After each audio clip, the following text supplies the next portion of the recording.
I'm joined now by Draganfly Inc. CEO and Chairman Cameron Chell. Cameron, welcome. Thanks, James, for having me. Cameron, tell me, what is Draganfly? What does it do?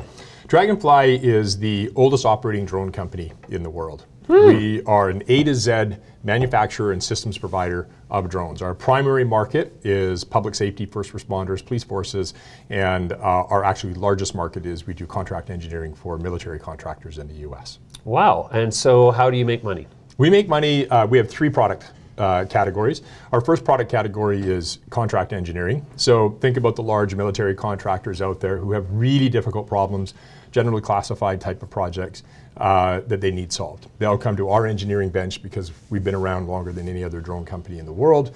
We developed the first quadcopter, we commercialized the first quadcopter.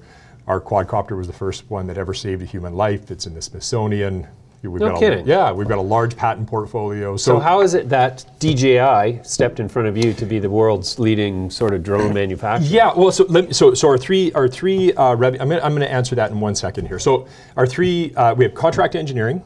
We have our product line, so we have our quadcopters and our fixed wings and our ground robots and our universal controllers and our autopilot systems and our software that we sell. And then we have managed services. So we have large industrial companies that are now launching all of their own entire drone fleets. So their own branded drones, their own private security autopilot systems, closed because it's highly sensitive data collection type work, and we completely outsource and manage those. And those are our three primary revenue streams. The origins of our company, we originally designed an AI-based and machine vision-based drone that could follow you. And this was almost 10 years ago now, long before they were out. Right. And we had visions of putting it into the consumer market, but saw that the Chinese manufacturers were completely going to dominate that space, and we weren't going to be able to compete, regardless of the quality of our tech. We found a market niche in public safety with officers and special forces teams that were looking for drones that were a replacement or an adjunct to body cameras. And so, and through that, we got to meet the folks at Draganfly, and that was a little over 7 years ago. And so we made that acquisition 7 years ago, and since then we've been building up our expertise in military, public safety, and that type of stuff. So we pivoted away from the consumer market and the light commercial market because we saw that the Chinese manufacturers were going to come to dominate that. The value proposition for Draganfly today is quite frankly, the large Silicon Valley VCs have thrown billions of dollars at trying to produce a drone manufacturer, North American-based drone manufacturer, to compete with the Chinese manufacturers. And whether it was Airware at 130 million, or whether it was 3DR at 100 million, and Andreessen-backed Horowitz, and or Lilly, or all of these companies have tried to buy us at one point, and which we've not gone down that path. And they tried to go right up against it, and they got just creamed, right? The Chinese products are very good products. We pivoted into an area where we had a competitive advantage, where we have complete control of our supply chain, and it's all North American built, and we are qualified, certified, and passed and check marked and all the rest of it to be able to provide that military level of security and manufacturing. So in doing that, we've been able to just build a great little business and grow it from there.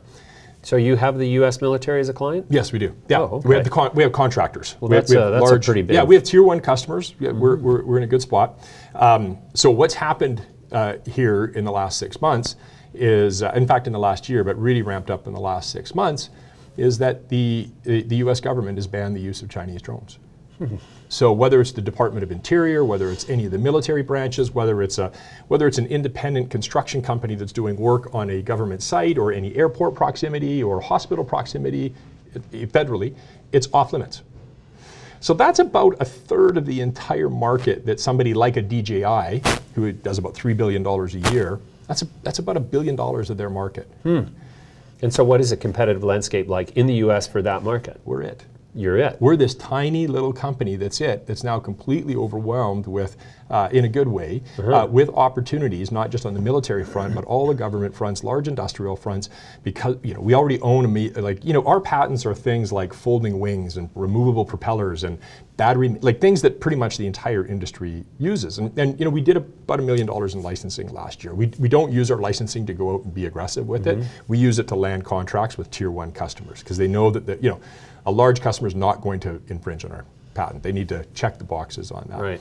So what we're seeing today is an opportunity for us to organically grow and by way of acquisition with a number of other small manufacturers that are highly specialized in some really key areas for us into that $1 billion position. We believe that we're well positioned to do that. And you know, our thesis is, hey, look, over the next few years, can we grow into 100 million of that $1 billion opportunity that's now opened up, where you've got to be a North American and US-based organization to do this? We think we can. So today, as part of that, we announced Andy Card to our board. Andy he was the chief of staff for the White House for 8 years. He led the war on terror. He was the Secretary of Transportation in the United States. He sits on the board of Union Pacific. He's the right guy. He's the right guy, and you know, I would suggest that we have other right people that are involved as well. There's a serious mandate within the U.S. To ensure that there's a drone systems industry that is for the North American market. And that there's a certain level of, they definitely want competition, but they want a certain level of security and assurity that this very, very important industry that collects more data than pretty much any other device out there, other than maybe your cell phone, you know, has a data security path and a supply chain that remains inside the U.S. That's our opportunity, plain and simple. So as a, I guess it's sounding like a hardware as a service kind of operation. That's a really good description. The thing about drones is you can't deliver a drone without delivering software. And you can't deliver a complex drone system without delivering a complex software system. So at the heart of what we do is our software, right? Our autopilot systems, our security systems, our encryptions, our GPS management, our data management. That's the heart of what we do.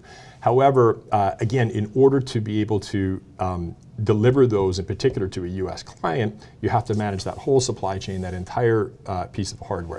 And so a lot of people for a lot of years told us we needed to get out of manufacturing. We needed to get out of, and what it's turned out to be today is it's become our strategic differentiator. Wow, fascinating. All right, Cam, that's a great introduction to the company. We'll leave it there for now. I'll come back to you in due course, and we'll follow up with you soon. Thanks so much for having us. You bet. Appreciate it. Yeah.